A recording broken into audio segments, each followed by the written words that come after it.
This is Kardec Radio for Teens. And now it's time for Message from a Teen in the Spirit World with your hosts, Mark Smith and Carol Coran. Hello, dear friends. Welcome back to Kardec Radio for Teens. We are here to study messages from a teen in the spirit world. Today, in particular, we are going to revisit the spirit of Carlos, who recently discarnated, and he's going to tell us about his last impressions on earth. We will see together, dear friends, that while the body may seem malfunctioning or even inert, the spirit, in the moment of the transition between the two planes of life, is ever more alive and ever more lucid than before. So it's interesting to see the paradox that our dear Carlos experienced. The more he was unable to communicate through his physical body, physical instrument, the more his mind was lucid and ready to explore a new phase in his life. So what we usually call death, dear friends, is but the death of a physical machine, but not the death of our real selves. So let us now hear the last impressions that our dear Carlos registered in his physical and spiritual mind right before leaving the earth.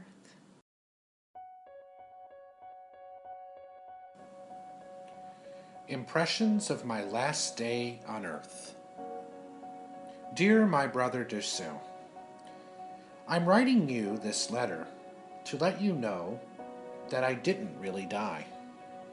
I never believed it would be possible to send you news after I left my body behind back there on the earth.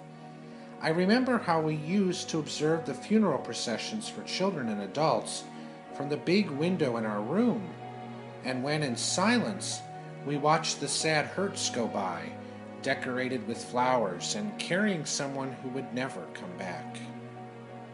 Do you remember when Osorio, our classmate, died? I've never forgotten that heartbreaking scene. His mother, Dona Margarita, led us in tears to view his body. Once playful and kind, Osorio was now mute and cold.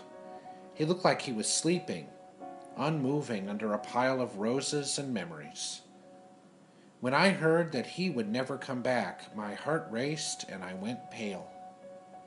Old Tomas, the doorman who works at the school, was watching the scene. He understood what was happening and whisked me away. I didn't need it all that day and spent the night scared stiff. I bothered my dad with all sorts of questions about death, and he gave me goosebumps with his answers. He finally saw how upset I was and advised me to avoid the subject. A lot of time went by, but that experience kept a place in my heart. Perhaps that's why I was so impatient and troubled during the time of my sickness. And to be honest with you, I was really afraid when I realized it was all about to end, because I had always heard that the death of the body is the end of everything. Now, however, I can tell you that it's not true at all. Do you remember my last day at home? Mom was crying so much. Dad was really concerned and was pacing back and forth in the room next to ours. Our good friend Dr. Martino held my hands, and you were sitting in Grandma's easy chair, looking at me anxiously and sadly. I wanted to speak, but couldn't. I was tired, but didn't know why. I couldn't get my breath, as if I was a fish out of the water.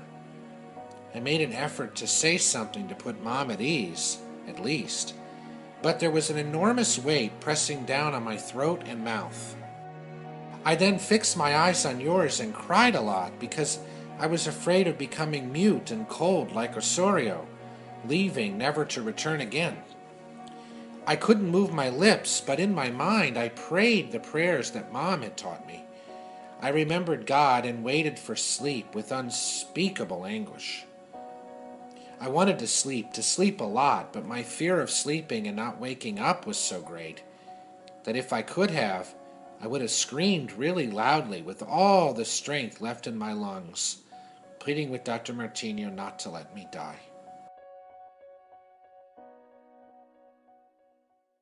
What a interesting, powerful, and truthful account.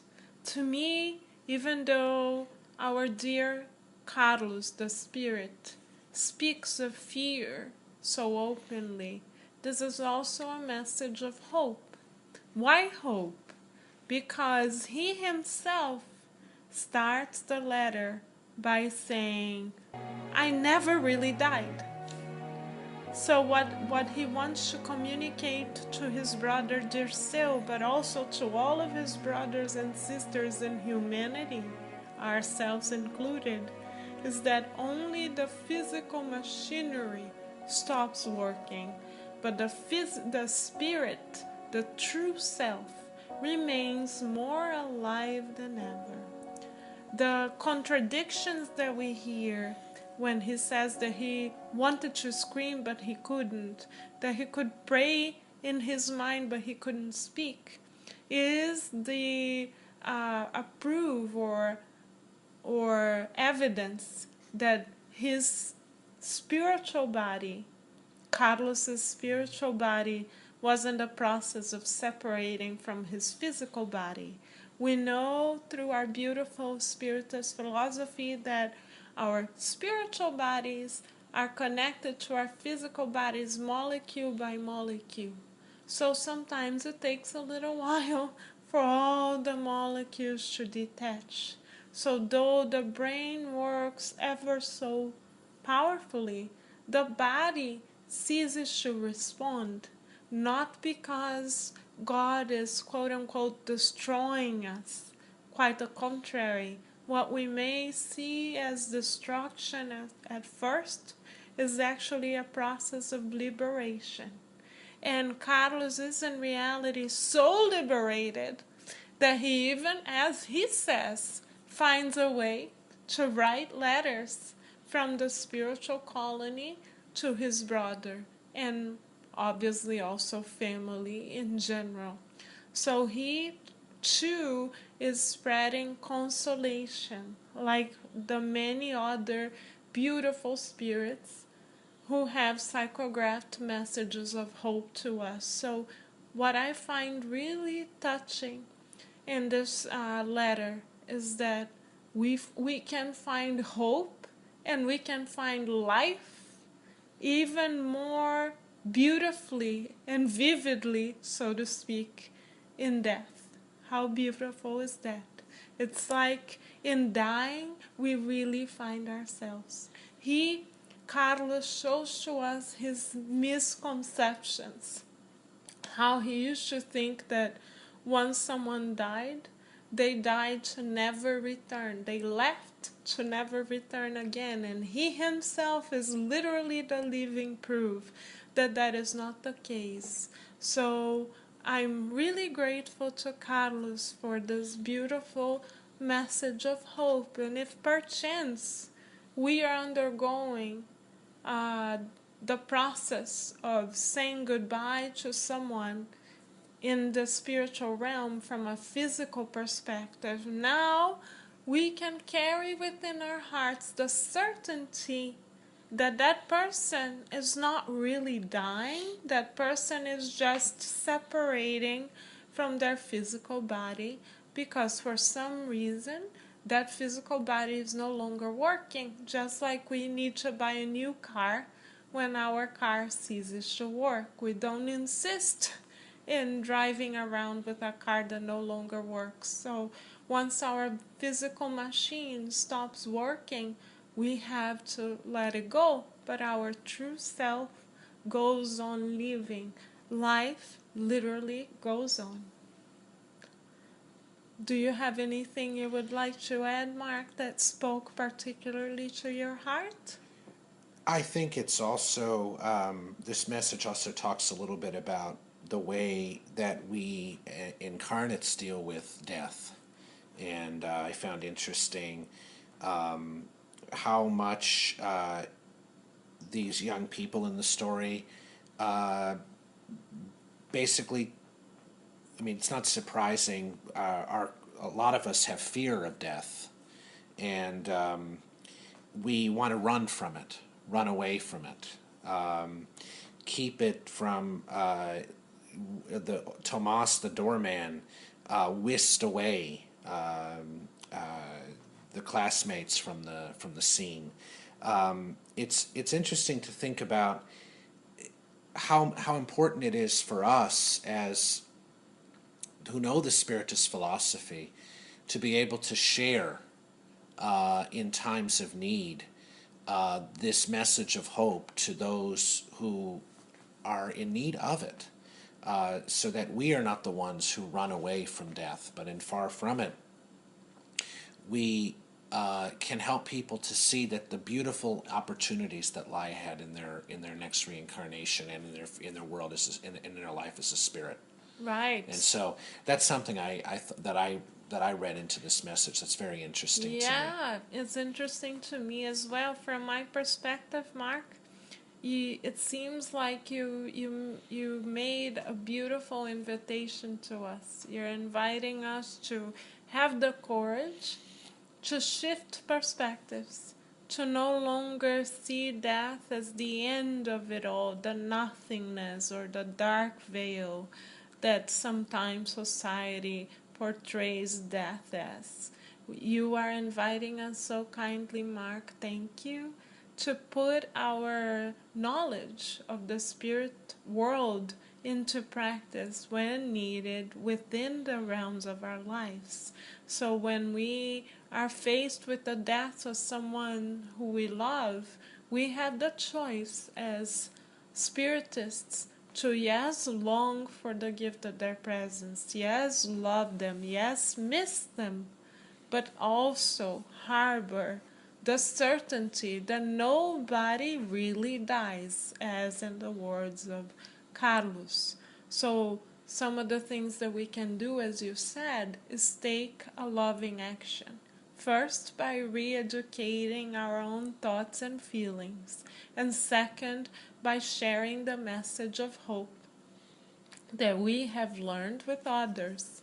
Like the Spirit Emmanuel once said through Chico Xavier, the biggest charity that we can engage in is sharing this message of hope.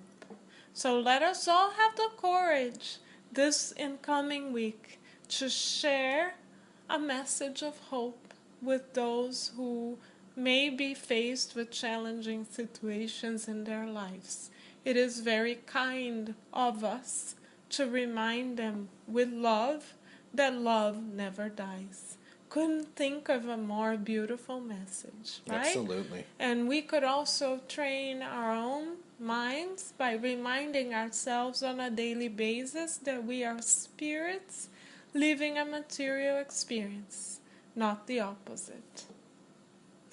So, Mark, could you please say a prayer in celebration of life in both realms of life for us? It's so beautiful to know that life goes on, and we are with our hearts filled with gratitude for Carlos, for all the spirits that come back from the other side of life to educate us, inspire us, and share hope with us, that it's only fitting that we offer them a prayer of gratitude. Yes.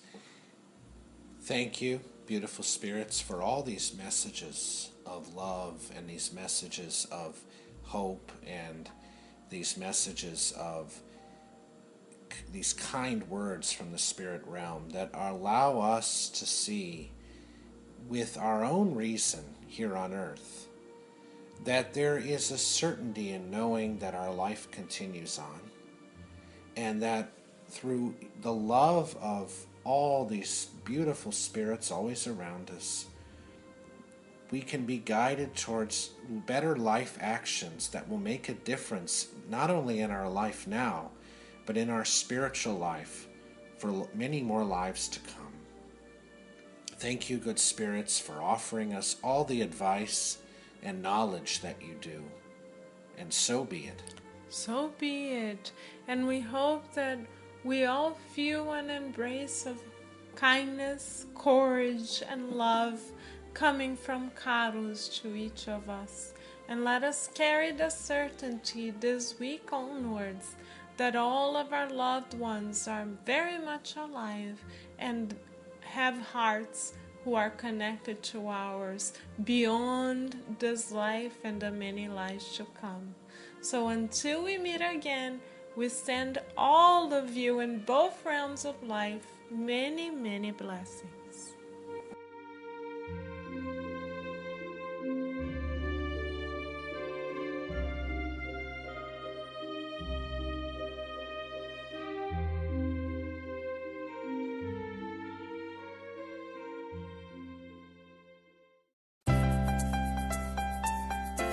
This has been Kardec Radio for Teens. Thank you all for listening.